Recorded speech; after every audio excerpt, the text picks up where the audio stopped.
এ যুবক বাইরা রে, এই কবর বড় সাংঘাতিক। না জানি আনুষ্ঠানিকতা কোন দিন আমরা সামনে দাঁড়িয়ে যাই। লাশ হইয়া শুয়ে গেলে আমার হাত লড়বে না, পা লড়বে না। বাপে মাথার বান্ডা খুললা আমার লাশটা মানুষে দেখে দেখে চলে যাইব, কিন্তু আমার কবরে আপনজন কেউ যাবে না। আল্লাহর হাবিব বলেন এই কবর বড় সাংঘাতিক। এই কবরের ভিতরে গেলে, বেনামাজি হইয়া কবরের ভিতরে গেলে, ওই কবরের ভিতরে তিনটা শাস্তি অবধারিত। এক নম্বর শাস্তি হলো বেনামাজি হইয়া কবর গেলে ওই কবরটা আল্লাহ এত ছোট করে দিবেন, বাম পাশের হাড্ডিগুলো ডান পাশের হাড্ডির ভিতরে ঢুকে যাবে, বাম পাশের হাড্ডিগুলো ডান পাশের হাড্ডির ভিতরে ঢুকে যাবে। এমন একটা চাপা মারবো, তখন বান্দা আল্লাহর ডাক দিয়া বলবো, আল্লাহ মাটির চাপা আর সহ্য হয় না, আবার দুনিয়াতে পাঠাও, দুনিয়াতে যাই আমরা নামাজ পড়বো। আল্লাহ বলে না না, সুম্মা ইলাইহি তুরজাউন, আমি আল্লাহর কাছে যেহেতু তোমরা চলে এসেছো, আর পৃথিবীতে হায়াতের আশা করা যায় না। কথা কোন ঠিক না? ও বন্ধুরে, ও মোল্লার বাবারা, ও আমার যশোর বন্ধুরা, এত মায়া করে তোমার আমার গোসলটা যখন দেয়, মানুষগুলা চতুর্দিকে কাপড় টানাইয়া দেয়। এই চতুর্দিকে না জানি কোন দিন আমার কাপড় টানা লেগে যায়, না জানি কোন দিন ওই মোল্লা বাজারের কাপড়ের কাপড় আমার জন্য রেডি হইয়া যায়। ও যুবক, আল্লাহ বলতেছেন আমি আল্লাহ তোর জীবনের চাক্কা, জীবনের বাতি মরণ দিয়া নিভাইয়া দিব। যেই মাত্র জীবনটা চলে যাবে, এই দেহের মূল্য নাই, এই দেহটা দেখার জন্য কেউ আসে না। দুই চারজন মানুষ লাইন ধীরে ধীরে আসে, এসে আবার চলে যায়। জানাজার ময়দানে নামাজ পড়তে সবাই যায় না, যাই মানুষ যায় আবার দৌড়াইয়া চলে যায়। এই হলো পৃথিবীর মানুষ। বন্ধু বলো, বান্ধব বলো, জিন্দা থাকলে তোমার মূল্য সব জায়গায় আছে, কিন্তু রূহটা চলে যাওয়ার পর আপনজনরা তাড়াতাড়ি কবর দিয়া দেয়। কয় পেটটা ফুলে যাবে, ফুলে গেলে লাশে গন্ধ হয়ে যাবে, দৌড়াইয়া তোমার কবরস্থানে নিয়ে ঢুকাইয়া দে। কবরটারে দেওয়ার সময় রে বাবা, তোমার যখন কাদের মধ্যে করে গুরুস্থানের মধ্যে নিয়ে যাবে, তখন মানুষ তোমার শেষ বিদায় দেওয়ার জন্য গুরুস্থানে নিয়ে যাবে। মানুষ লাইনে লাইনে দাঁড়ায় যাবে, আর একজন দাঁড়ায় বলবে, যদি এই লোকটা মারা গেছে, দুনিয়াতে যতদিন ছিল আপনাদের সঙ্গে চলাফেরা করেছে, যদি আপনার কাছে কোনো ভুল বিয়াদবি করে আল্লাহর ওয়াস্তে মাফ করে দিবেন। যদি টাকা পয়সা পাওনা থাকেন, আমরা সন্তান আছি, আমরা দিয়ে দিব। এই জন্য যুবক এইভাবে ক্ষমা চাইবে। আমার কথা হলো বাবা, আমার লাশের পাশে দাঁড়াইয়া আরেক বেড়া দাঁড়াইয়া ক্ষমা চাইতো কি লাগিয়া?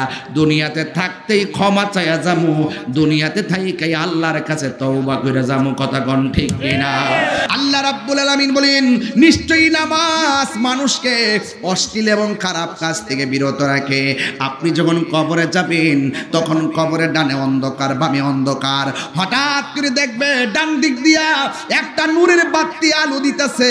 তখন বান্দা জিজ্ঞাসা করবে, কি ব্যাপার?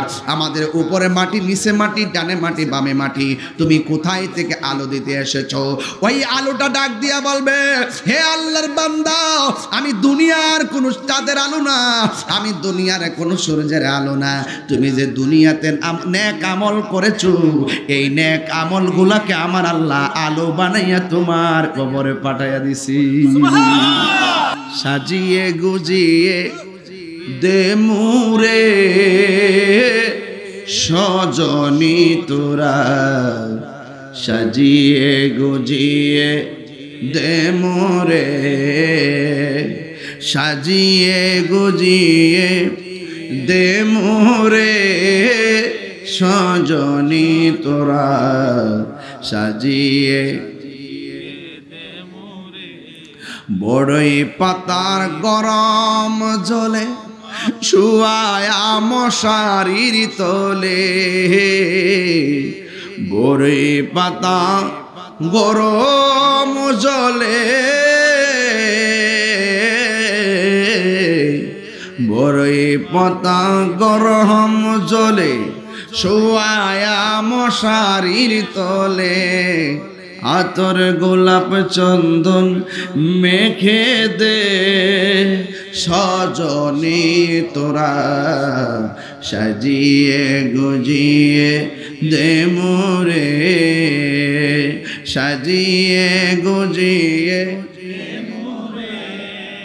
সজনী তোরা সাজিয়ে গুজিয়ে দে মোরে এত রঙিন এত কাপড় কিছুই তো ভালো লাগে না মোর এত রঙিন এত কাপড়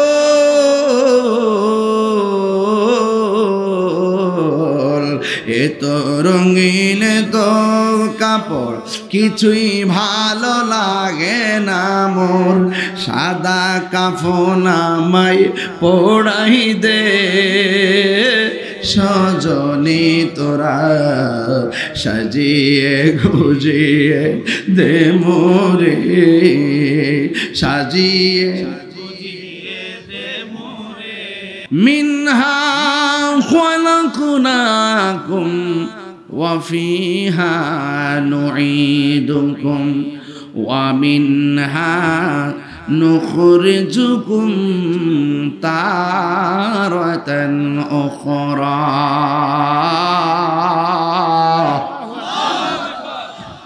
আল্লাহ রাব্বুল আলামিন বলে এই মাটিতেই তোমাকে দাফন করা হবে এই মাটি থেকেই তোমাকে একদিন হাসরের ময়দানে উলঙ্গ অবস্থায় তোলা হবে রাসেলস ভাইপার নামের সাপ বের হইছে যশাতুয়া আর মোল্লা গ্রামের ঘরে ঘরে রাসেলস ভাইপার আছে না নাই তো ঘরে ঘরে যদি থাকে তাইলে আপনি বসবাস করছেন কেমনে যদিও ঘরের ভিতরে নাই কিন্তু ঘরের ভিতরে মানুষের মোবাইলে ছবি আছে না নাই মোবাইলে মোবাইলে রাসেল ভাইপার সাপ অনেক সাপের চাইতে সাপটা সবল মারে খুব দ্রুত গতিতে এই জন্য রাসেল ভাইপার সাপের কারণে মানুষ অস্থির হয়ে গেছে এই সাপগুলো কেন বেড়ে গেছে আমার সমাজ থেকে শিয়াল উঠে গেছে আমার সমাজ থেকে বেজি উঠে গেছে আমার সমাজ থেকে গুইসাপ উঠে গেছে গুইসাপ দেখলে এক বাড়িতে দেখলে 10 বাড়ির মানুষ মিল্লা গুইসাপ মারতে মাঠে নামে নাইল্লা খেতার পাট খেতের চিপাচাপা দিয়ে বহুত গুইসাপ ছিল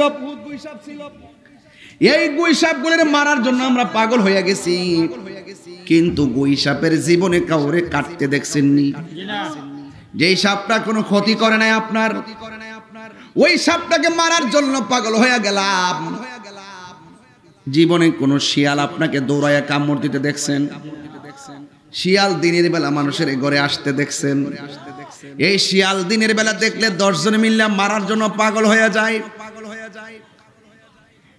যুবক বারা বেজি দেখছেন বেজি গুরুস্থানার জংলা দিয়া স্বর্গের এই পার থেকে ওই পারে চোখের পলকে চলে যায় কিন্তু আপনাকে কোনোদিন বেজি কামড়াইতে আসে নাই অথচ বেজি দেখলে আমরা দৌড়াইয়া মারতে যাই যখন আমরা বেজি মাইরা শেষ করে ফেলাইছি শিয়াল মাইরা শেষ করে ফেলাইছি যখন আমরা গুইসাপ মাইরা শেষ করে ফেলাইছি তখন বিষধর সাপগুলো রাস্তাঘাটে বেরিয়ে গেছে কারণ এই সাপ ওই সমস্ত শিয়াল এবং বেজি এবং গুইসাপ যখন ছিল ওই গুইসাপগুলো জংলার ভিতর থেকে ওই বিষাক্ত সাপগুলোকে তারা টেনে টেনে খাইতো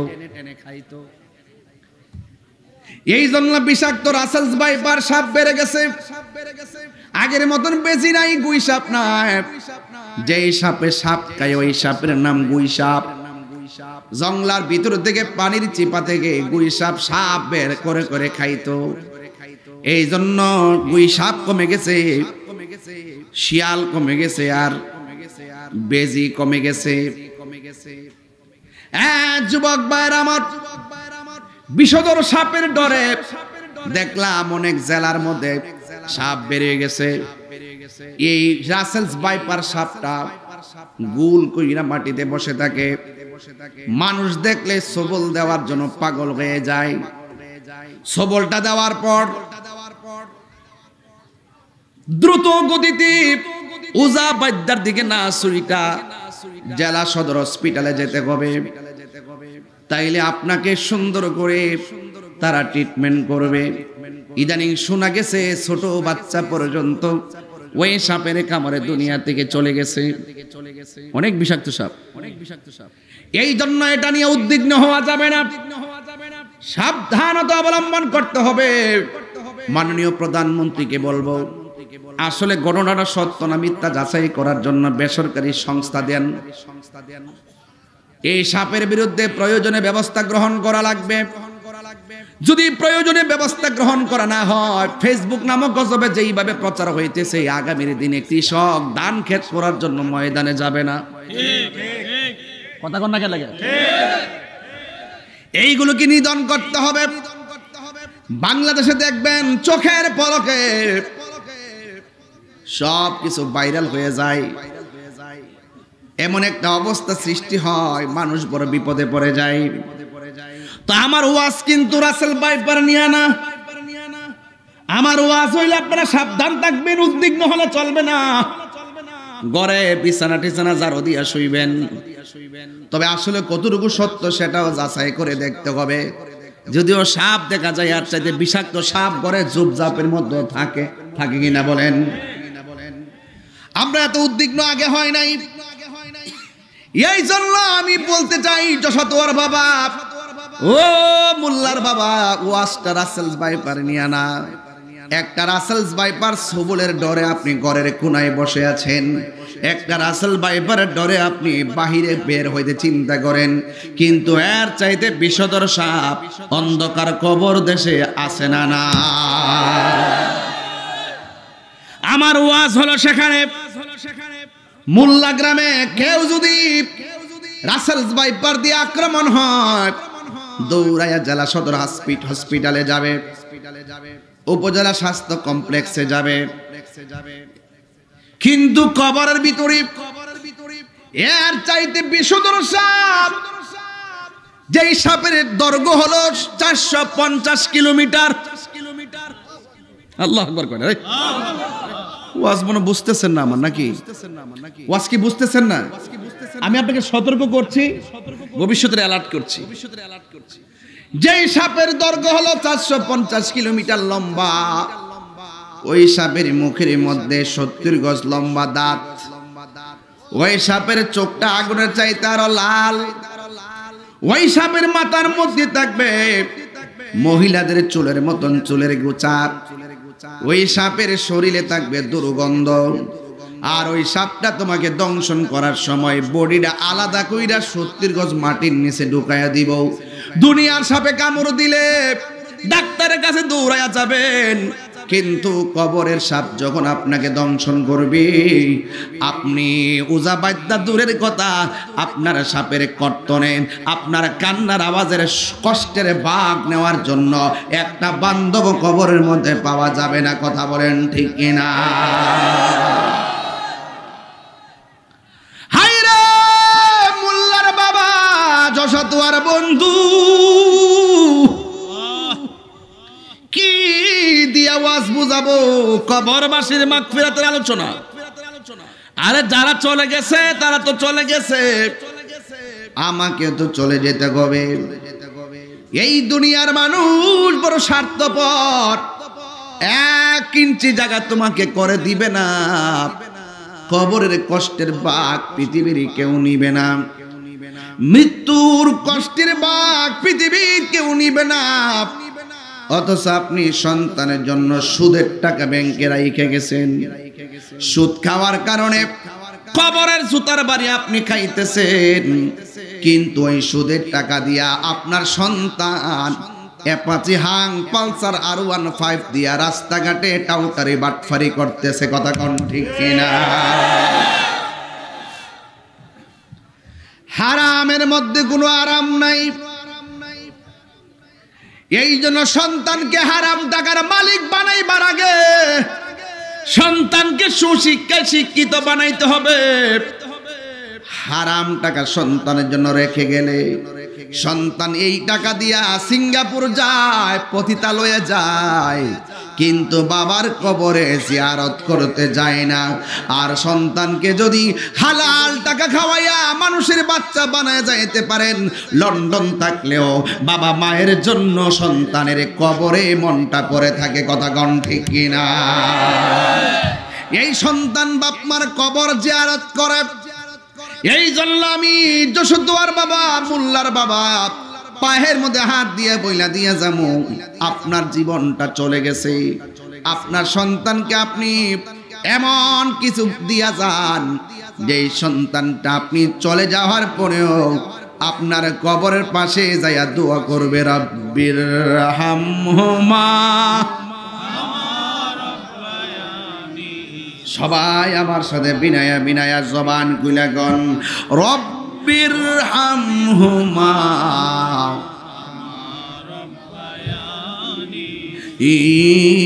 সগীরা। এ আল্লাহ, তুমি আমারে যেমনে ছোটবেলায় মায়া করছো, আমার আব্বা আম্মারে কবরে তুমি এমন ভাবে মায়া কইরো। এই জন্য আমার যশোদুয়ার বাবা, ও আমার মোল্লার বাবা জিয়া পায়ের মধ্যে হাত দিয়া বলে দিয়ে যায়, একদিন আমাদেরকে দুনিয়া ছেড়ে চলে যেতে হবে। আমার আল্লাহ বলছেন, কাইফা তাকফুরুনা বিল্লাহি ওয়া কুনতুম আমওয়াতান ফাআহইয়াকুম সুম্মা ইউমীতুকুম সুম্মা ইউহয়ীকুম সুম্মা ইলাইহি তুরজাউন।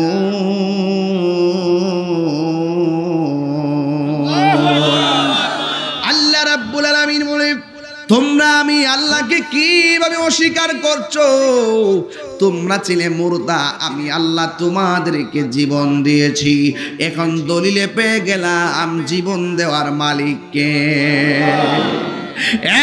যুবক ভাই আমার, আল্লাহ রাব্বুল আলামিন কোরআনে বলছে, তোমরা কিভাবে আমি আল্লাহকে অস্বীকার করছো?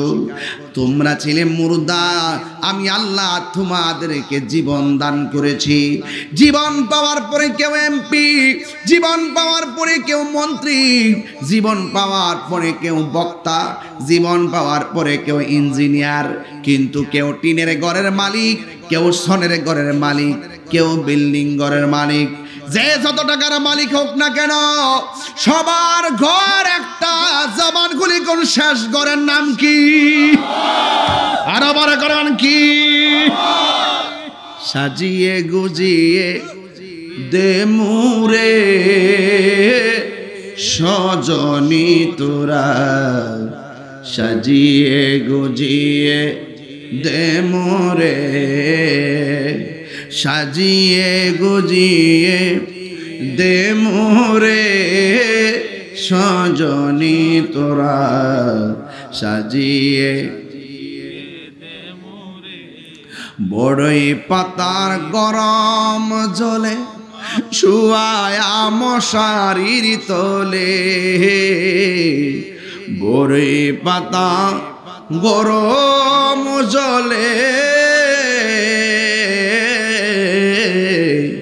বড়ই পাতা গরম জলে শুয়ায়া মশারির তলে, আতর গোলাপ চন্দন মেখে দে সজনী তোরা, সাজিয়ে গুজিয়ে দে মোরে, সাজিয়ে গুজিয়ে সজনী তোরা, সাজিয়ে গুজিয়ে দে মোরে। এত রঙিন এত কাপড় কিছুই তো ভালো লাগে না মোর, এত রঙিন এত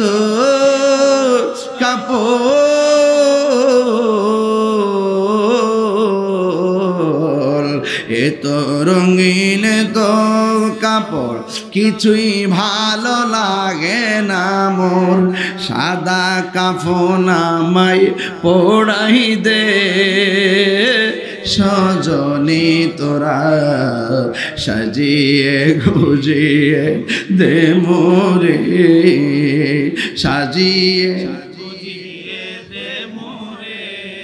সজনী তোরা সাজিয়ে গুজিয়ে দে মোরে জোরে জোরে কি আল্লাহু আকবার বলা যাবে না? হায় রে নবীনগরের বন্ধু,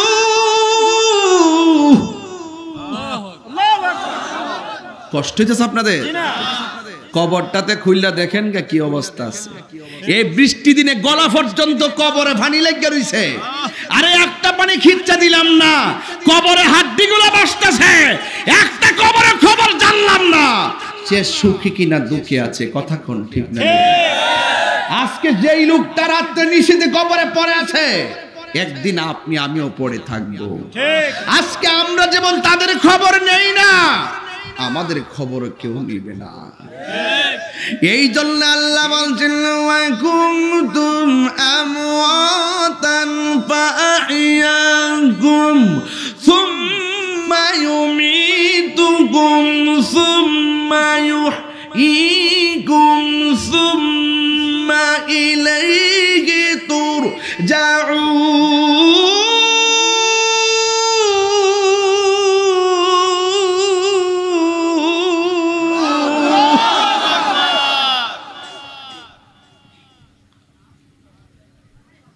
কেউ টিনের ঘরের মালিক, কেউ বিল্ডিং ঘরের মালিক, কেউ 1000 টাকার মালিক, কেউ কোটি টাকার মালিক।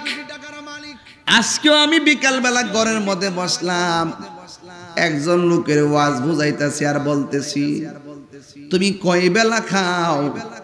কয় বেলা? কথা কন। ও কোটিপতি, তুমি কয় বেলা খাও? কয় মেন তো 3 বেলা টুকিটাকি খাবার খায়। ওকে, কিন্তু আমাদের সকাল দুপুর এবং রাত্র প্রচলিত 3 বেলা খাবার। কোটিপতিও খায় 3 বেলা, রিকশাওয়ালাও খায় 3 বেলা। হয়তো বড় লোকেরা বালা তরকারি দিয়া খায়, গরিবের একটু নরমাল দিয়া খায়। যদিও তারা 8 প্রকার আইটেম দিয়া খায়, আলুর ভর্তা আর ডাইলের মজা আছে না না? হ্যাঁ, ওই খের লুল পড়তেছে ধরো বেড়া। আলুর ভর্তা ডাইলটা ফাইলে কিও, আলুর ভর্তা ডাইলটা ফাইলে কি তার কিছু লাগে নাকি তা? হ্যাঁ, মজা নেই কি? তাও কি সমস্যা? কি খারাপ লাগতেছে? শেষ করে দিতাম নি? লাইনটা ঠিক আছে নেওয়াজে? আমি যেটাই কই না কই, আমি কিন্তু লাইন ঠিক রাখুম। মাঝে মাঝে যদি কিছু কথাবার্তা কই, এটা খালি ইউটিউবাররা কাইটা ছাইরা দিয়ে দিকে না, আমার সমস্যা। এটা না ছাড়লে তো তাহিরি আছি। হ্যাঁ হ্যাঁ, ব্যবসা করে আর কি। এই ইউটিউবাররা, তোরা ইডি আর ছাড়িস না, তোরা ফটো ধরে কই, আর আমার মারিস না তোরা। আমি আলি কিছু কথা ওয়াজের লাগে না কো, তোরা ওয়াজের বাইরে না ছাইরা দে স্কিল লাগে। আমি এটা বুঝলাম না কিছু। হ্যাঁ, তোরই তো সরস, তোরার মধ্যে তো আছে বাজান। সত্যি করে আপনার খারাপ লাগতেছে বাজান? আমি যাইছি, আপনার কষ্ট লাগতেছে? আমি কি লন্ডন থেকে আইছি বাজান? বনবের বেড়ায় ঘরের ছেলে ঘরে আইছে বাজান। তবে একটা কথা কইতাম চাই, আমরা বনবের বেড়াইতে মেজাজ গরম, দিল নরম। আমার কথা করা কথা কইলো, সামনে গেলে হাতটা মিলাই লাই। তবে আল্লাহর রাস্তা ফাউডার ধরে কই, আর বদনাম করেন না।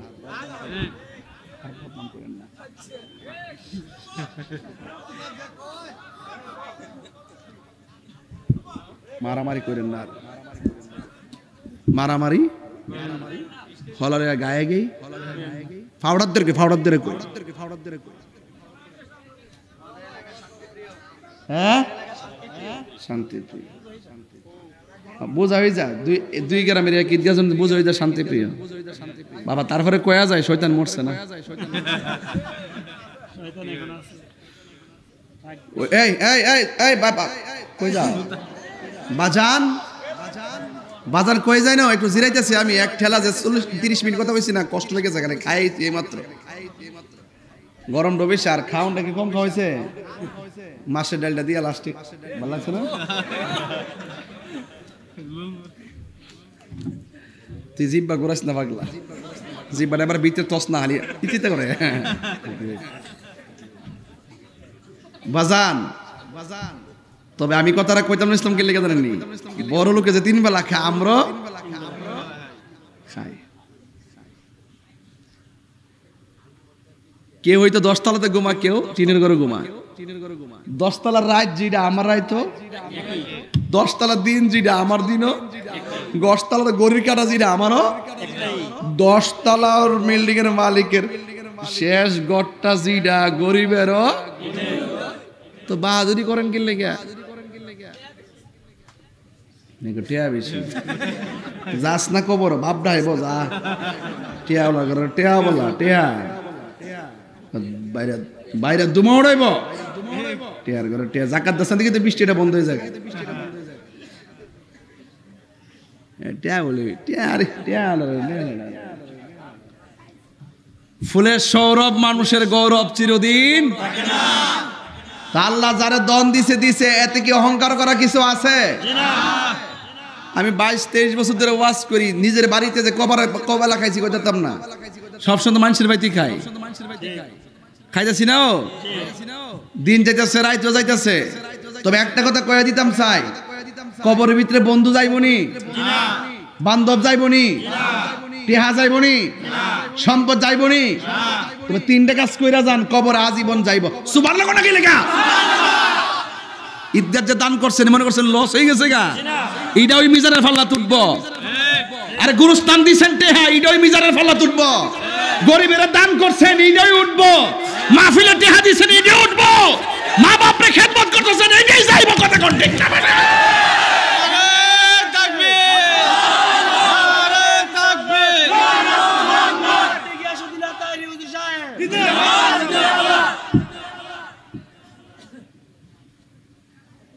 সন্তান রাখিয়া যাবেন বালা সন্তান কুসন্তান রাখিয়া যাবেন না বালা সন্তান রাখিয়া যাবেন এই সন্তান যখন দোয়া করব আকাশের বিজলির মতন এই সওয়াবটা কবরের ভিতরে আপনার মার কবরে চলে যাবে দিনও একই গড়ি কাটাও একই রাইতও একই হায়াত শেষ কিন্তু আসল ঘরের নাম কি বিল্ডিং না কবর আল্লাহ বলছে আমি তোরে জীবন দিছি এই জীবন ভাই আমরা আল্লাহরে বুইল্লা যাই যে জীবন দিলে হেরেই বুইল্লা যাইতেছি তাইলে আমার মতো নিমুখ খারাম কি পৃথিবীতে কেউ আছে যে আল্লাহ একটু ফেরির বেদনা দিলে রাত্রেবেলা ঘুম হইতো না আসমানটা বার করলে গোয়াল ঘরে বাস নিয়ে গড়া ঠিয়া দেয় কিন্তু আল্লাহ বাসায় রাহে দিকে না একটা করোনা দিছিন কক লকডাউন লকডাউন সব ঘরের ভিতরে বাস দিয়া দিয়া রাস্তার মধ্যে বের দিছে কোন গাড়ি যেতে নাই তারে মানুষ যেতে একটা মিস কল দিছে যেই করোনার নাম জীবন মুরব্বীরা শুনছে না ঘরে তাহন লাগবো আবার এমন একটা রোগ দিব ঘরে থাকলে ধরবো বাইরে তাহন লাগবো রাসেল ভাই পারাইছে না ওখান যদি ঘরে ঘরে আলি রাসেল ভাই ডুবে কই যাইবা কও উপায় নাই বাইরে তাহন লাগবো বাস দিয়ে তুই যাবো সাপ হ্যাঁ রাসেল ব্যাপার তবে একটা কথা কইয়া দিয়া যায় কবরে সাপ আসেনি আসেনি দেখা যা সব দিক দিয়ে বন্ধ কেমনে ডুহা কাটা বান্দারে সুজা হয়ে যাও আল্লাহ কয় আমি তোরে জীবন দিছি জীবন দেওয়ার পরে আমার কাজ কি আল্লাহ বলছেন আমি তোরে কেন জীবন দিছি শুন কোরআন শরীফ থেকে ল ওয়া তেলাওয়াত করলে কি খারাপ লাগবো আমি যখন তেলাওয়াত করবো আপনারা দিলটা খুললে আল্লাহরে ডাক দিবেন এই ডাকের কারণে দেখবেন গুরুস্থানে কবর আযাব মাফ হয়ে যাবে কেউ মারে মা ডাক দিলে মার মায়া লাগেনি তা আল্লাহরে ডাক দিলে আল্লাহর মায়া লাগতো না রেডি আছেন তো ইনশাআল্লাহ ওয়া মা খালাকুতুল জিন্না ওয়াল ইনসা ইল্লা লিয়া বুদু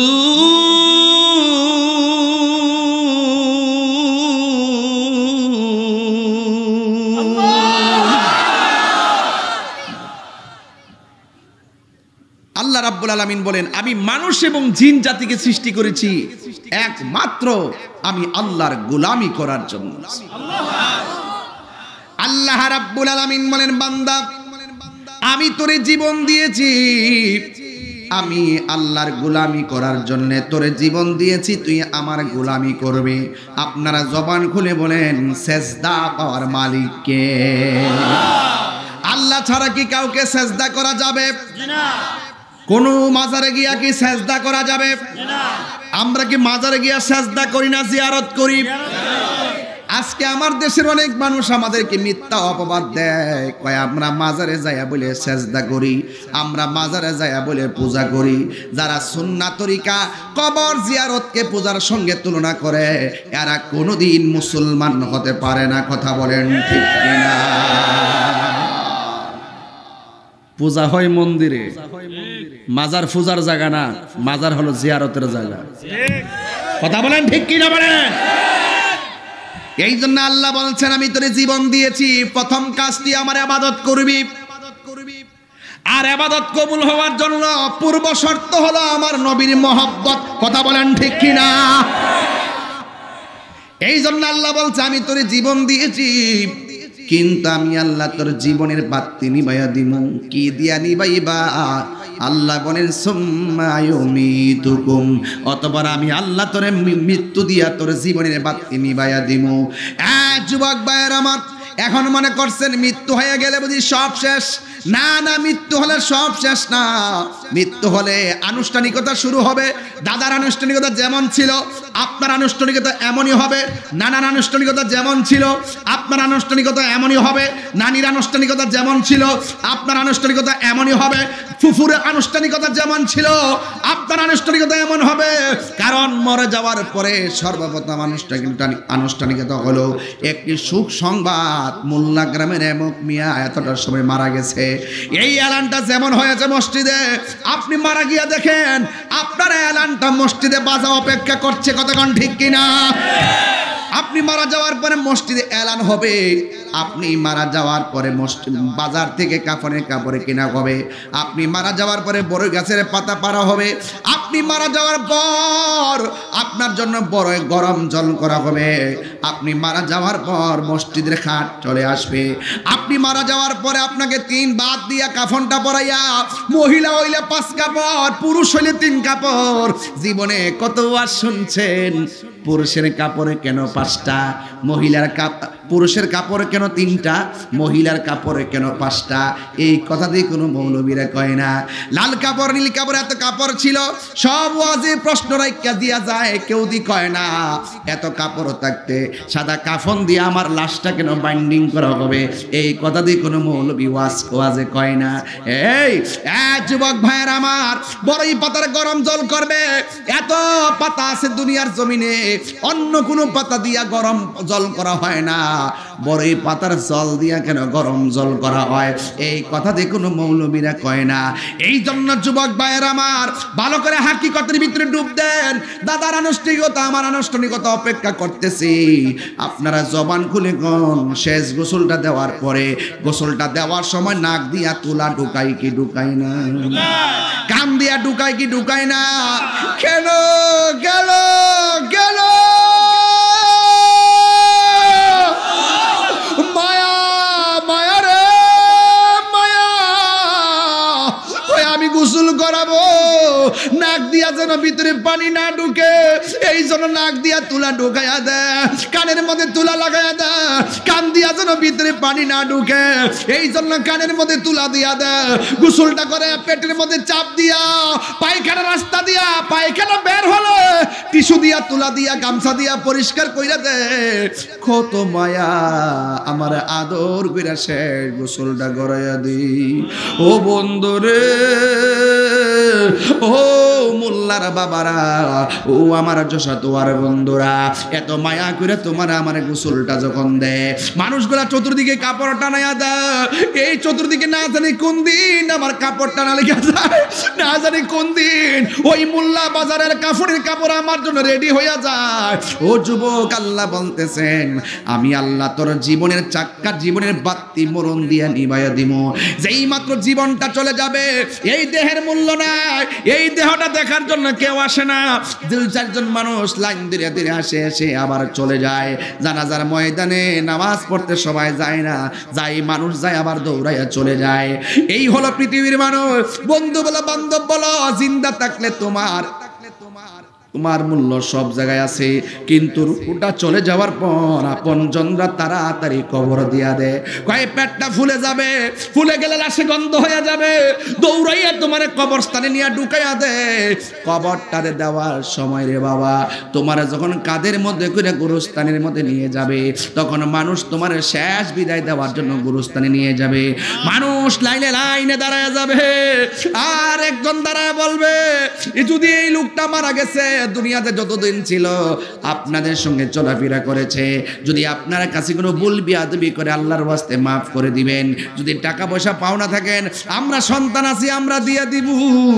এই জন্য যুবক এইভাবে ক্ষমা চাইবে। আমার কথা হলো বাবা, আমার লাশের পাশে দাঁড়াইয়া আরেক বেড়া দাঁড়াইয়া ক্ষমা চাইতো কি লাগিয়া? দুনিয়াতে থাকতেই ক্ষমা চাইয়া যামু, দুনিয়াতে থাইকাই আল্লাহর কাছে তওবা করে যামু। কথা কোন ঠিক কিনা? সবাই আওয়াজ করে কোন হে আল্লাহ, মানি না জোরে কোন হে আল্লাহ, আরো জোরে হে আল্লাহ।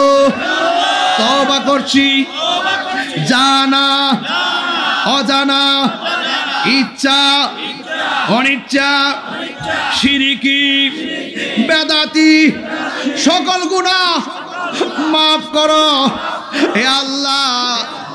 অতীতের সকল গুনার প্রতি বেজার গইলাম, আর জীবনে গুনাহ করব না। বলে না, আর জীবনে গুনাহ করব না। বন্দনা সবাই সবাই, বন্দনাই রে বান্ধব নাই রে, যে জাগায় 3 বার কন্যা আল্লাহ।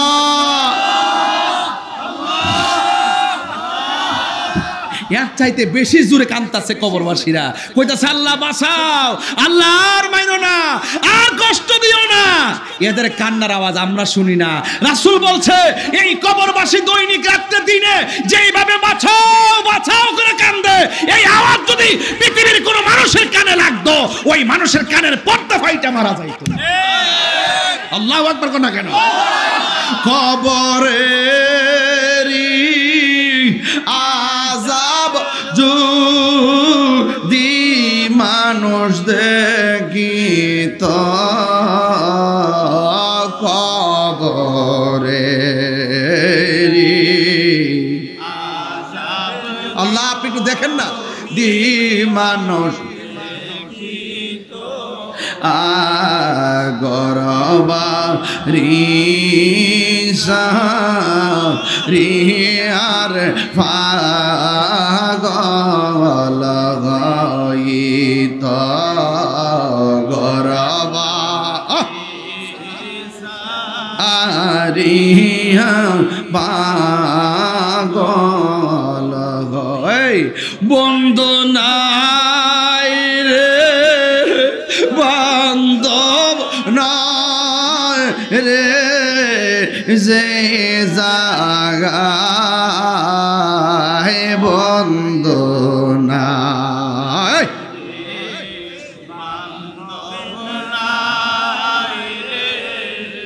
যে জাগায় সে জাগার বন্ধু নবী মুস্তাফা, সে এই বন্ধু নবী এই বাপ মা যারা হারাইছেন ওই বাপ মার চোখটা মুখটা খেয়াল করে বলেন আব্বা আম্মা যার সই সে মাবুদ কব রে আব্বা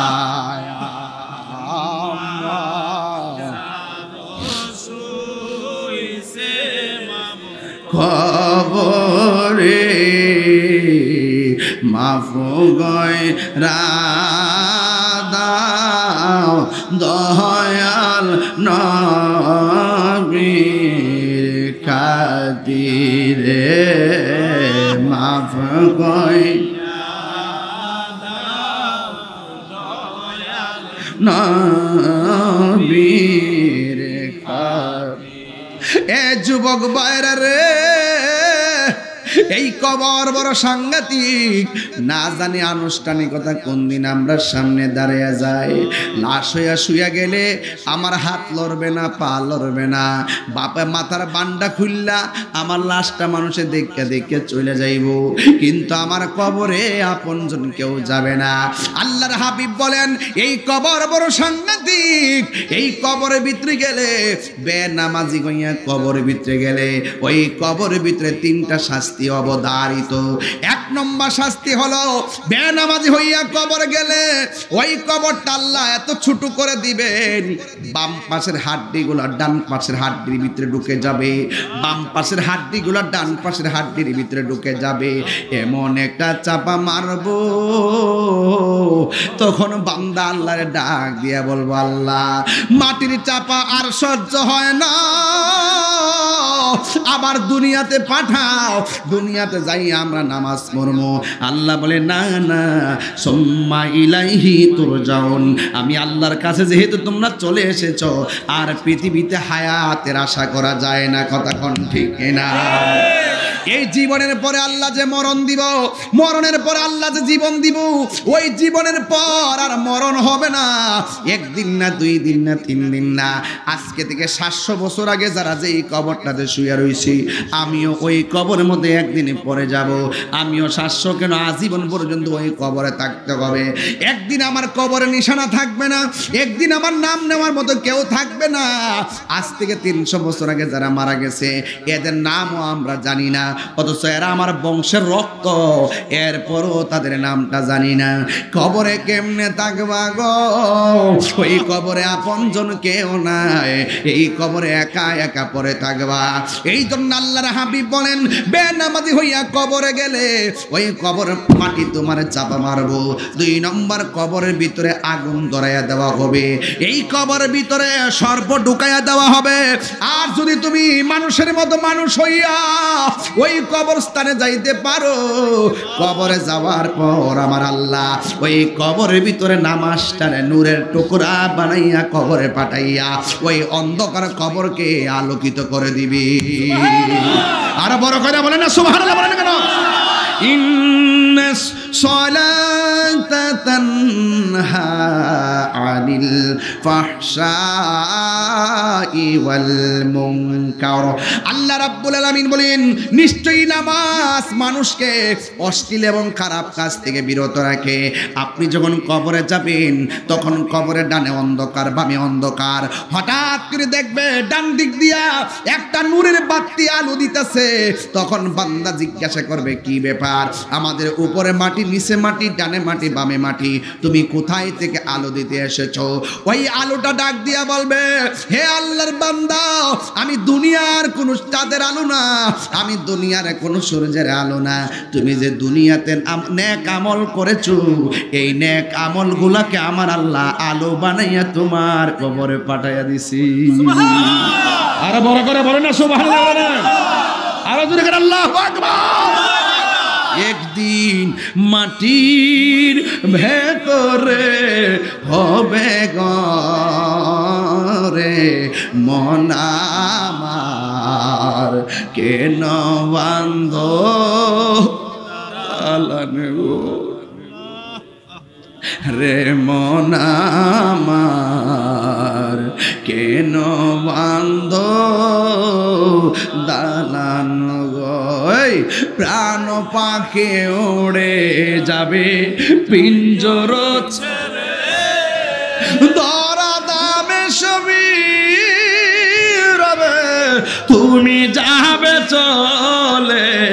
সবাই প্রাণ পাখি উড়ে যাবে পিঞ্জর ছেড়ে, ধরা দামে সবই রবে তুমি যাবে চলে।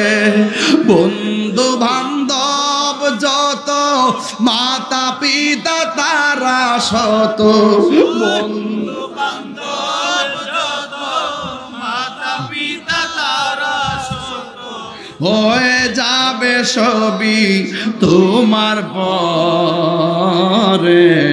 মন আমার কেন বন্ধ দালান ঘর রে, মন আমার কেন বন্ধ দালান ঘর। একদিন মাটির ভিতরে হবে রে, মন আমার কেন বন্ধ দালান ঘর রে, মন আমার কেন বন্ধ দালান ঘর। সুবহানাল্লাহ। ওই কবরের ভিতরে আযাব কি সত্য না মিথ্যা? আরে তুমি যে প্রস্রাব করে পানি নেও না যুবক, আমার নবী বলে কবরে দুইটা কারণে বেশি আযাব হবে। এক নম্বর যারা চুগলখোর, সমাজের সব দ্বন্দ্ব হইল মুনাফিকদের কারণে, সমাজের সব দ্বন্দ্ব চুগলখোরদের কারণে, সমাজের সব দ্বন্দ্ব গীবতকারীদের কারণে। আল্লাহ রাসূল কয় এদেরকে শাস্তি দেওয়া হবে কবরে বেশি। আর একটা হলো প্রস্রাব করে পবিত্রতা অর্জন করে না, এদেরকে কবরে শাস্তি দেওয়া হবে বেশি। কথা কন ঠিক কিনা? এ যুবক, তোমার মতো বহুত যুবক দেখছি মোটরসাইকেল লয়ে বাইরেছে, মৃত্যুর লাশ হয়ে ঘরে ফিরছে। খবরদার, এই কবর সাংঘাতিক জায়গা। একদিন না তো দিনের পর দিন কবরে পড়ে থাকবেন, কবর ভাঙ্গা যাইব তুফানে, আর ভিতরে পানি ঢুকতেছে। ওই গতকাল নয় আজকেই দেখলাম একটা লাশ, মনে হয় আর একটা কবর করছে, এক কবরের উপর আরেক কবর থাকে না বাবা? আপনার গুরুস্থান পাওয়া যায় না?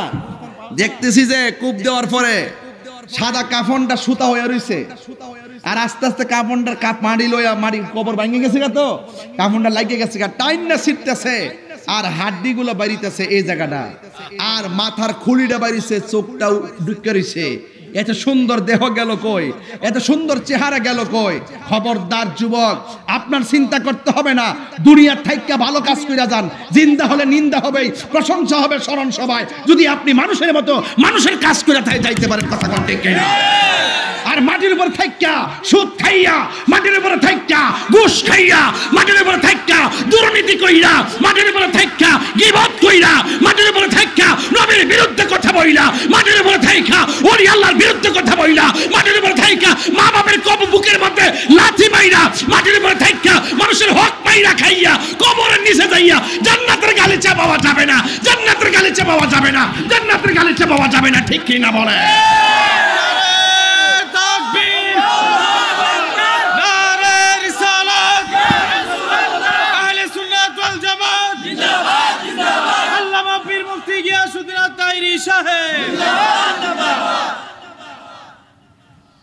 মানুষের মতো যদি মানুষ হতে না পারে, কবরে যাওয়ার পরে বাস পচার আগে লাশ পচে যাবে।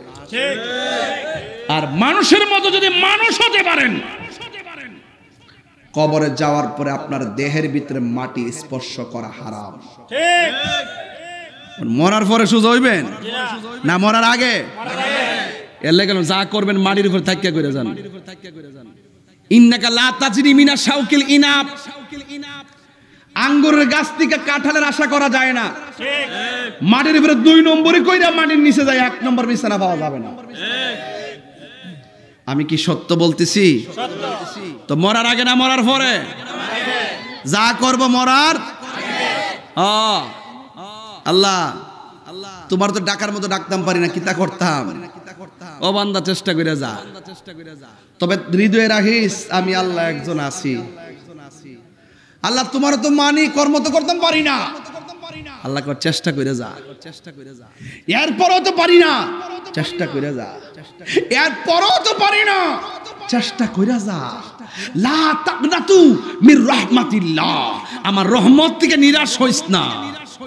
ঠিক ঠিক, রহমত দেওয়ার মালিক কে? আল্লাহ। আরো জোরে বলেন কে?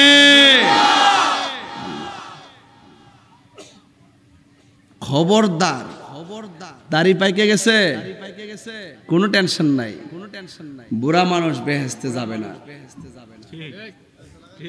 বুড়া মানুষ কোনো লাভ নাই, মন খারাপ করে লাভ নাই। 33 বছরের জোয়ান বানায় বেহেশতে ঢোকাইব ক্লিন শিপ কইরা, আর সাথে দিব 70 জন। হেকো এটা তুই ঠিক বুঝস, কাম তো করস না, আবার ও ও বলে এটা তো বেড়ো। ফেসবুকে একটা ফেক আইডি দেখলে পাগল হয়ে যাবে, সোজা না। ওইটা ভাই তো গেলে মরার পরে লবিং কইরা নাকি না, মরার আগে? মরার আগে লবিং করতে হইব। কেমনিটা ভাবা যাবে, কার লগে সম্পর্ক করতে হইব। চাকরি লেগে কত লবিং করে না, এই বেহেশতে যাইতে গেলে লবিং লাগবো। এই লবিং কার সাথে করবেন? সোনার মদিনাওয়ালার সাথে। কথা কোন ঠিক না বেঠে? ওখানে সম্পর্ক করেন। সোনার মদিনা বহু দূরে, সোনার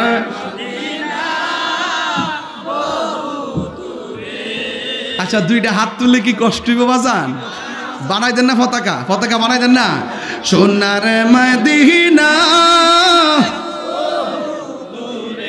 এ সোনার মদিনা, কিন্তু মদিনাওয়ালা আমার অন্তরে, কিন্তু মদিনাওয়ালা আমার অন্তরে, আমার অন্তর জুড়ে মদিনা আছে রে, অন্তর জুড়ে মদিনা আছে রে। ওই মদিনা কেমনে যাব মন মানে না রে, ওই মদিনা কেমনে যাব মন মানে না রে। যে গিয়েছে একবার সোনার মদিনা, তাহার মনে আর কোনো দুঃখ রইল না।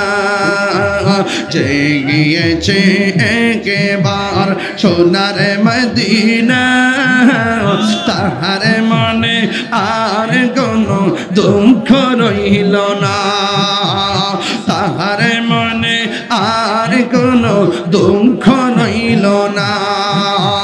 যে গিয়েছে একবার সোনার মদিনা, তাহার মনে আর না, তাহার মনে আর কোনো দুঃখ রইল না।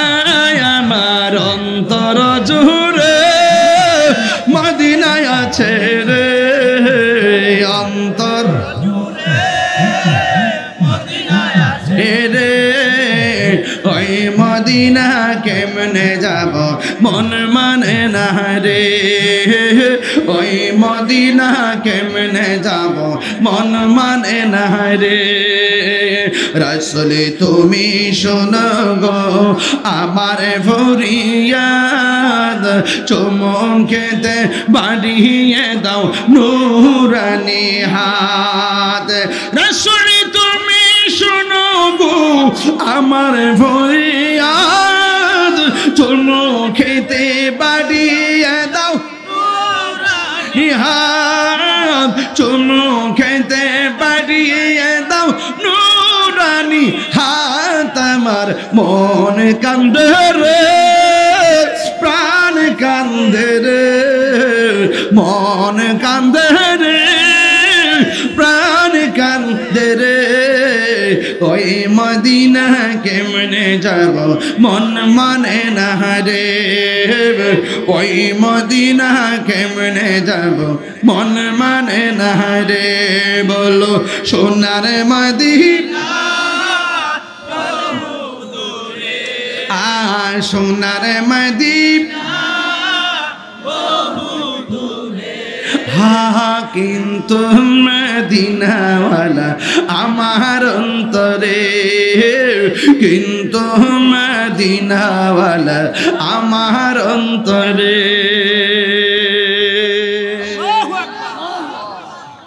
লবিং লাগবো নি কথা কনা লবিং লাগবো নি এই লবিং করতে গেলে কি কোনো ঘুষ লাগে এই লবিং লাগতে কোনো জনমত লাগে বলছে ও উম্মত তোরা শুধুমাত্র তোদের ভালোবাসাটা আমি নবীর কদমে দিয়া দে আরে আপনার ভালোবাসা যদি আপনি নবীর কদমে দিতে পারেন হোক বাড়িটা যশোতুয়া হোক বাড়িটা মোল্লা হোক মুরাদনগর হোক নবীনগর হোক কোম্পানিগঞ্জ আপনি যদি নবীকে 100% ভালোবাসা দিতে পারেন আপনার টাকা লাগবে না মদিনায় যেতে হবে না মদিনাওয়ালা আপনার ভাঙ্গা করে এসে হাজির হয়ে যাবে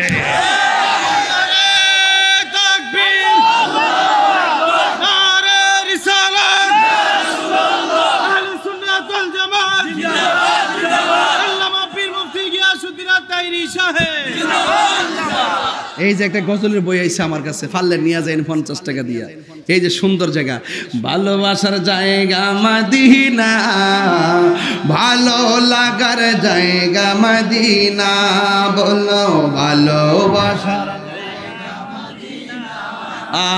ভালো লাগার জায়গা মদিনা এই তো সুন্দর জায়গা কোথাও দেখি না তো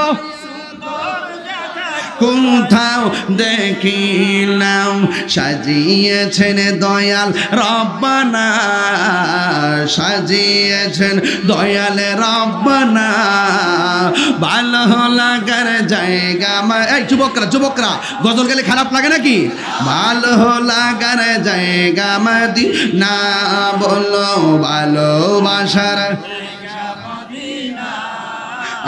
ভালো লাগার জায়গা মদিনা একদিন কবরে যাব কেউ তো যাবে না একদিন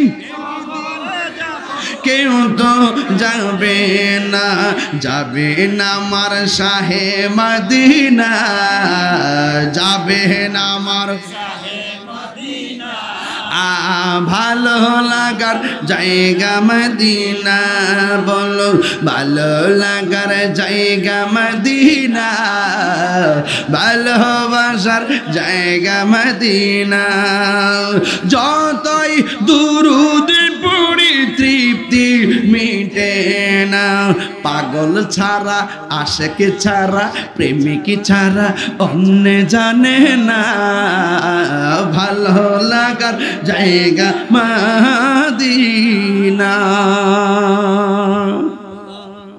নবীর দরবারে লবিং লাগে কারো ধরতে হয় ঘুষ দিতে হয় কিন্তু কি দিতে হয় প্রেম দিতে হয় কি দিতে হয় প্রেম দিতে হয় প্রেম আছে বলেই পৃথিবী এত সুন্দর শুনেন লক্ষ লক্ষ বছর একটা কবরে পড়ে থাকবেন যেই দিন ইসরাফিল সিংহা ফু দিবে সেই দিন কি হয়ে যাবে কথা কোন আরে কি হয়ে যাবে কিয়ামত কি সাধারণ কোনো কথা আরে কিয়ামত কি সাধারণ কোনো কথা কুল্লু মান আলাইহা ফান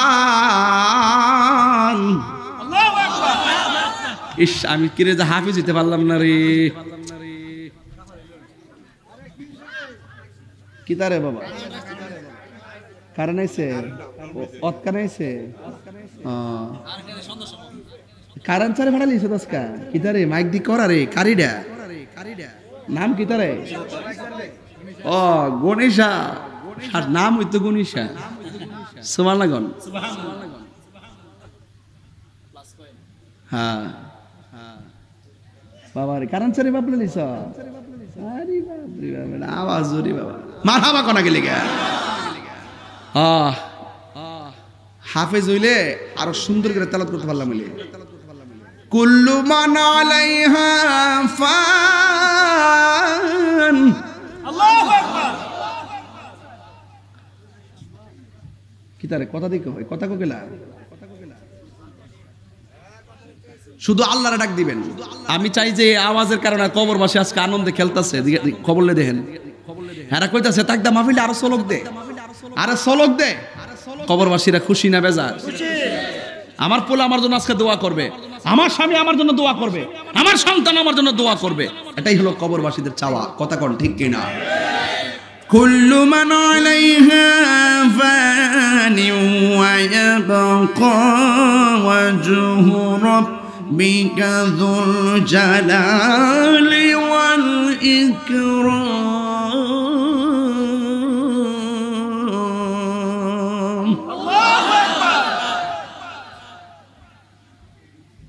সব শেষ হয়ে যাবে। রাসূল বলেন একটা ময়দান বানানো হবে, ময়দান। ময়দানটা আসমান না জমিনে? আমরা দেশের অনেকে কয় হাসর মারতে বলে আসমানে হইব, ইতালে বেফতারা কথা। আসমান তো বাইঙ্গা টুকরো হয়ে ফুরি যাবো, আর কিতা আছে উপরে? এটা হবে শাম দেশে,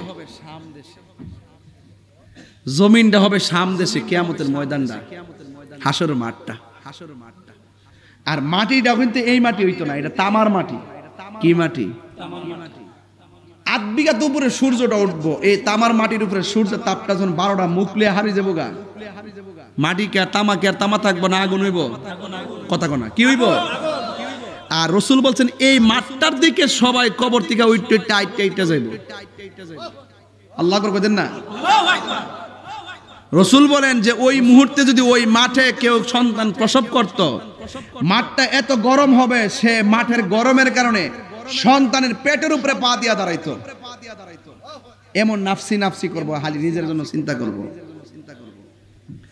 কই কবরের দিকে মানুষ উলঙ্গ অবস্থা হয়ে যাইব। আয়েশা সিদ্দিকা রাদিয়াল্লাহু তাআলা আনহা বলেন, ইয়া রাসূলুল্লাহ, একজনের লজ্জাস্থান একজন দেখতে পারবে, এটা কেমন ধরনের মাঠ? রাসূল কয়, আয়েশা রে, এমন মাঠ হইব কবর থেকে উঠানোর সময় গাঁটটা ভাঙিয়ে তুলবো, এমনি দেবে, এমনি আর সূর্য চোখে লাগবে, এমনি দেবে। মাথার খুলিটা ফাইটটা উড়ে যাবো গা, আর মাথার মগজগুলা বাতের মারের মতন, আল্লাহু আকবার কোনে গেলে, বাতের মারের মতন মগজগুলা সিটটা পড়বে। আর ওই মাঠটা দিয়া দাঁড়াইব 50,000 বছর, ওই মাঠটা দাঁড়াই থাকবে। কি এক খারাপ 50,000 বছর, এ আবার এই বর্তমানে একদিনের মতন না, একটা দিন অনেক লম্বা। ওই মাঠে দাঁড়ায় থাকবো। আদম নবীর কাছে আমরা কমু, আদম গো তুমি তো প্রথম নবী, একটু কোন আল্লাহর হিসাবটা শুরু করতে বুঝলে। 50,000 বছর পর্যন্ত সব নবীর কাছে দৌড়বো, সবাই কবে আমার ভাবতাম না। যার কথার দ্বারা হাসর মাঠের হিসাবটা শুরু হইব, তিনি হলেন তোমার আমার নবী রাহমাতুল লিল আলামিন। ওই নবীর দরকার আসেনি? কবরে নবী থাকবো নি? কবরে কি নবীর ছবি দেখাইব না সরাসরি থাকবো? আমরা দেশের কিছু মোল্লারা ইত্যা মানে না, ইতানটা যখন আমি মুখ খুললে কই তখন হেরা আমার কথা ভাল লাগে না, আমার বিরুদ্ধে লেগে যাবে। তোর মানলে মানো, না মানলে নাই। কবর যায়া দেহ অবস্থা কি তাও?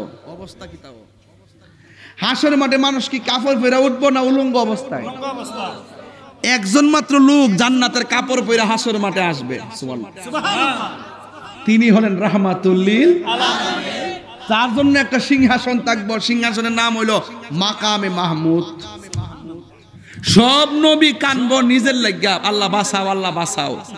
আর আমার নবী কাঁদবে উম্মতের জন্য, সুবহানাল্লাহ। তো নবী দরকার আসেনি? এই দাঁড়া, এই ক্যামেরা, ওঠ, লালগিন জোট, ওই তো উড়ে না। গত জুম্মা পড়ছ? হারি তো রোজা রাখছো নি? 2-1টা গত রমজানো? আচ্ছা, ঈদের নামাজ পড়ছো নি? রোজা ঈদের নামাজ পড়ছ? রোজা ঈদের নামাজও পড়ছে, ঈদের নামাজও পড়ছে, জুম্মাও পড়ছে, রমজানে রোজাও রাখছে। রাখ বয়ালি একটা সুবাজি দিছে তোলা জায়গা এই সুবাড়ি নিচে তা গরম লাগে না, বুঝতন লাগে না ওখানে গাতা হয়ে জায়গা পতলা নাচলে সুবা টিকতে হ্যাঁ।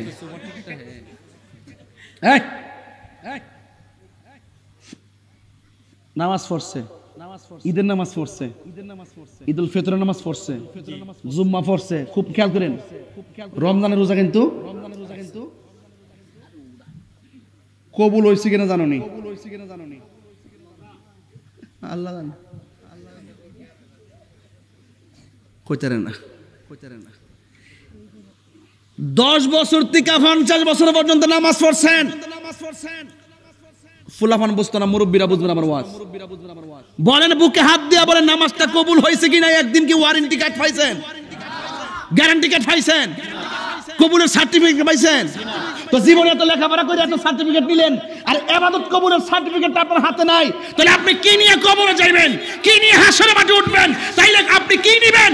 ও তাহির হুজুর, নামাজের গ্যারান্টি কার্ড নাই, রোজার গ্যারান্টি কার্ড নাই, হজের গ্যারান্টি কার্ড নাই, জিকিরের গ্যারান্টি কার্ড নাই, একটা গ্যারান্টি কার্ড আছে, এটা লইয়াই হাসরের মাঠে উঠবো, এটা লইয়াই কবরে যাবো। সেটা আবার কি? কই আমি আমার নবীর জানের চাইতে ভালোবাসি। এটার মধ্যে কোনো সন্দেহ নাই, এটার মধ্যে কোনো সন্দেহ নাই। ঠিক কিনা?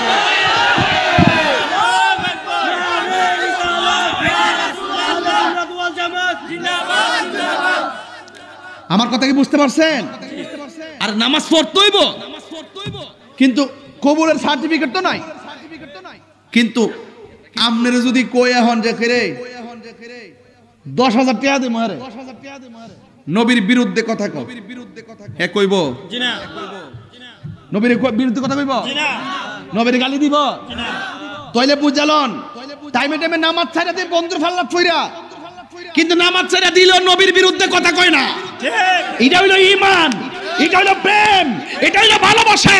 সব নবীরা নবী হইও নফসি নফসি করব, সব আমলদাররা আমল হইও নফসি নফসি করব, একমাত্র আমার নবী আপন হইব। কথা কোন ঠিক না বেটা? ওয়াজ কি বুঝাইতে পারতাছি? নামাজ সারণ যাইতো না, কিন্তু কবুলের গ্যারান্টি কার্ড নাই। নবীরে ভালোবাসেননি, সন্দেহ আছে? সন্দেহ আছে? এটার নাম ঈমান। এটার নাম কি? হাসরের মাঠে নবী কাইব, উম্মতি উম্মতি। 50,000 বছর বিচার কাজ শুরু হয় না। মামলা পেন্ডিং থাকলে খারাপ লাগে না? মামলা পেন্ডিং, রসুল উকিল হয়ে যাবো গা ঠাস করে, আল্লাহ হাকিম হয়ে যাবো গা, আমরা আসামি হয়ে দাঁড়াই যাবো গা। ও নবী যখন উকিল হইব, আমরা যখন আসামি হমু, আসামির পক্ষে নবী যখন উকিল, আসামির বিরুদ্ধে তো কোনো উকিল নাই। কথা কোনা মামলা কি আর থাকবো? বুঝালেন ভাই? বাবা ওয়াজটা বুঝা বাঁচলে দেন। কামা লাগবো ডলার খাইয়া কালার ফাললেন না, টেয়া খাইয়া ইমান বেচছেন না, নবীর প্রেমে পয়লা থাকেন। সুবহানাল্লাহ। নাই কোনো বন্ধুগণ, নাই দরদি নাই, কঠিন দিন আমার নবী জীবনে। রোজ হাসর কঠিন দিনে রাব্বুল আলামিন ওয়াহিদুল কাহার বলিয়া সাজিবেন হাকিম। থাকিবে না দয়া মায়া স্নেহ মমতা, কেউ হবে না কারো জন্য যাবি নদাতা। হাই হাই হাহাকারে পয়রা যাবে ধনী, পিপাসাই ফাটিব ছাতি মগজ গলে পানি। কান্দিতে তাকিবে সেদিন আদমের আওলাদ, কান্দিয়া জানাইব তারা তাদের ফরিয়াদ। এই মুহূর্তে যাও না তোমরা সামনে দৌড়াইয়া, সামনে তো নূর নবী সেজদায় আছে পয়রা। এ কথা শুনিয়া সবাই করিবেন গমন, নূরের নবীর কাছে যাইয়া দিবেন দর্শন। যাইয়া দেখে দিনের নবী দিনের আম্বিয়া, সেজদা দিয়া কানতে আছে উম্মতের লাগিয়া। আল্লাহ বলে ও গো দোস্ত তোমারে দে কইয়া, আজ হাসরে একটা কথা দিব গো বলিয়া। 90 বছর আয়ু দিলাম দুনিয়ার ভিতরে, 27 বছর কাটাই নিলাম মেরাজের ভিতরে। 63 বছর আয়ু দিলাম দুনিয়া, 63 বছর আয়ু তুমি দুনিয়াতে পাইয়া, কত না কেন্দেছ দোস্ত উম্মতের লাগিয়া। আল্লাহ বলে, আরে রাসূল বলে, ইয়া উম্মতি, আমার উম্মতের কি হবে গতি গো, উম্মতের জান্নাত দিয়া শান্তি দাও হাবিবের প্রাণ। বাজান, আমরা জন্মসূত্রে সুন্নি, আমার বাপ দাদা জন্মসূত্রে সুন্নি, এবং এমন ভাবে দলিল দিয়া বুঝাইছে আমার নবীর শান, কেউ যদি নবীর বিরুদ্ধে কথা বলে আমি বরদাস্ত করতে পারি না। রাসূল নিজের জবান মুবারকে বলছে, যদি হাদিসটা দেখাইতে না পারি কান্ডা কাইটটা মোল্লা যশোর ফাওয়ার নিচে লাগাই দিয়ে যাবো স্টেফলার দিয়া। রাসূল নিজে কইছে, শাফাআতি লি আহলিল কাবাইর মিন উম্মতি, আমার উম্মতের মধ্যে ঈমানদার আমারে ভালোবাসছে কিন্তু কবিরা গুনাহ কইরা ফেলাইছে, হাসরের মাঠে আসামি হইয়া গেছে, কিন্তু আমি নবী তাদেরকে ছুড়াই লইয়া যামুগা আমার পাগল হওয়ার কারণে। আল্লাহু আকবার, আল্লাহ। দলিলটা দেখাইতে না পারলে কান্ডা কাটলাম বেটা বেটা।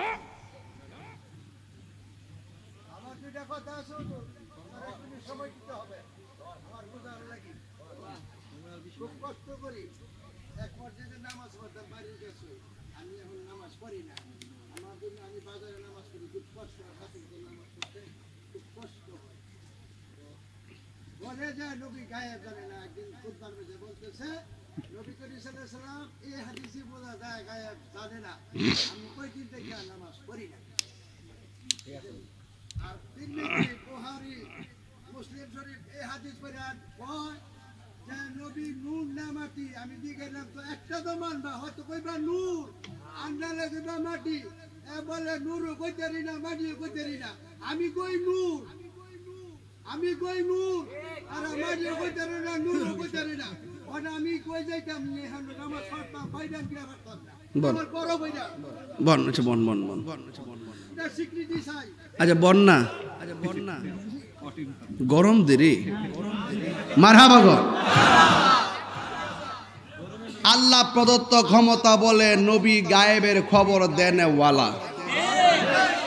যখন আগুন নাই, ফানি নাই, লৌহ নাই, কলম নাই, ফেরেশতা নাই, চন্দ্র নাই, সূর্য নাই, মাটি নাই, জিন নাই, ইনসান নাই, আরশ নাই, লৌহ নাই, কলম নাই, নাই নাই কিছু নাই, তখনই আমার আল্লাহ নবীকে নূর দিয়া বানাইছে। তাহলে যেই ব্যক্তি আমার নবীর নূরও মানে না, গায়েবের খবর দেনে ওয়ালাও মানে না, সে আমার নবী পাকের সৃষ্টি তত্ত্বকে অস্বীকার করেছে। সেই ব্যক্তি আল্লাহ প্রদত্ত নবী পাকের যে শান, আজমত, যে সিফত, যে গুণ, যে গায়েবের খবর দেনেওয়ালা, নবী শব্দের অর্থই গায়েবের খবর দেনেওয়ালা, যে জান্না সত্য গোপন করে ওই ইমামের পিছনে নামাজ পড়া যাবে না।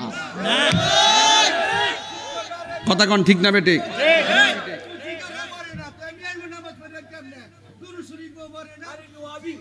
যাক আল্লাহ আপনাকে নেক হায়াত দান করুক, আমিন কোন। আর যেখানে আমিন কোন।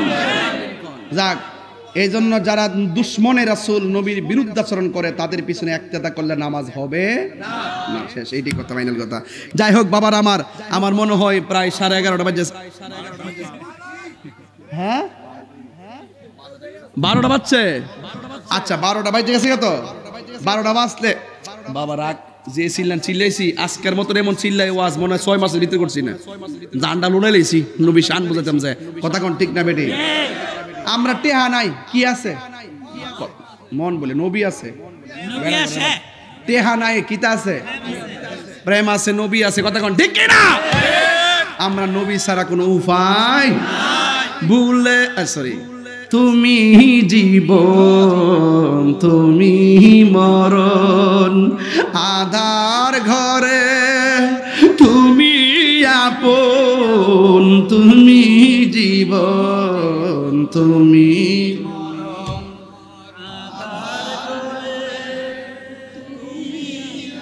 তুমি মোদের পাড়ের তরি, তুমি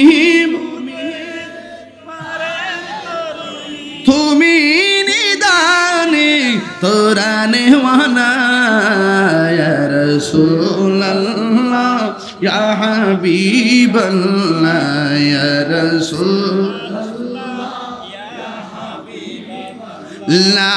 ইয়া রাসূলুল্লাহ, এই তুমি মোদের আশার আলো, তাই তো তোমায় বাসি ভালো, তুমি মোদের আশা, ও তাই তো তোমায় ও হৃদয় নামের ফুলদানিতে, হৃদয় গেতে রেখেছি প্রেমের মালা, ইয়া রাসূলুল্লাহ ইয়া হাবিবাল্লাহ, ইয়া রাসূলুল্লাহ ইয়া হাবিবাল্লাহ, ইয়া রাসূলুল্লাহ। নবী আছে না নাই? একটা কথা বলবো, কষ্ট নিবেন না, কোকা কোলা খাবেন না। ফুলা ভান্ডি করি হাতের লাগা ফুলা ভান্ডি করি, কোকা কোলা খাবো কেন? ইসরায়েলি পণ্য, কথা কোন ঠিক কিনা? আমি যখন কোকা কোলার দিকে তাকাই তখন আমার ফিলিস্তিনের রক্তের কথা মনে হয়, কথা কোন ঠিক কিনা? যেই কোকা কোলা খাওয়াইয়া এই ইসরায়েলের গুন্ডারা অস্ত্র কিনা আমার মুসলমান ভাইয়ের বুকের মধ্যে বুলেট মারে, ওই কোকা কোলা আমরা খাবো না। কথাটা রাখবেন নি ইনশাআল্লাহ, এই কথাটা রাখবেন নি ইনশাআল্লাহ। ঠিক আছে যান। এক দুই নম্বর কথা, কে কে দোয়া না কইরা যাবেন গা হাত তুলে, কো নাই? আচ্ছা সব ঠিক আছে। এখন যদি কেউ দোয়া না কইরা জায়গা হেরে ধরবেন যে তুমি না ওয়াদা করছো, ওয়াদা ভাঙ্গো কেন? তুমি কি ইসরায়েলের দালাল নাকি? এমনি ধরবেন, ঠিক আছে তো? আর মুরব্বি হইলে ছাইরা দিবেন, ফুলা মানে জাতা মাইরা ধরবেন। এখন বলুন, একটু জিকির করতে চাই কি চাই? একটু পরে কয়েন, কিতা লইয়া?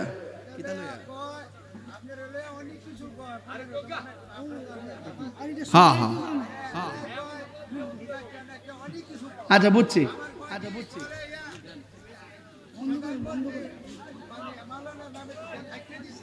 আচ্ছা আস্তে আস্তে অনেকে কয়ার কি আমি বলি নাচা নাচা জিকির করি। আচ্ছা কইলে কইছে, অসুবিধা কি? নাচা জিকির করা কি গুনাহ হইব? দাঁড়া জিকির করলে গুনাহ হইব? সবাই কিন্তু করে, আমার একটু বেশি ধরে। এটা কি রে ধরে? এটা আমি বুঝি, কারণ আমি তো এরার গুড়ার কথা কইয়া দেই। এটা কি তা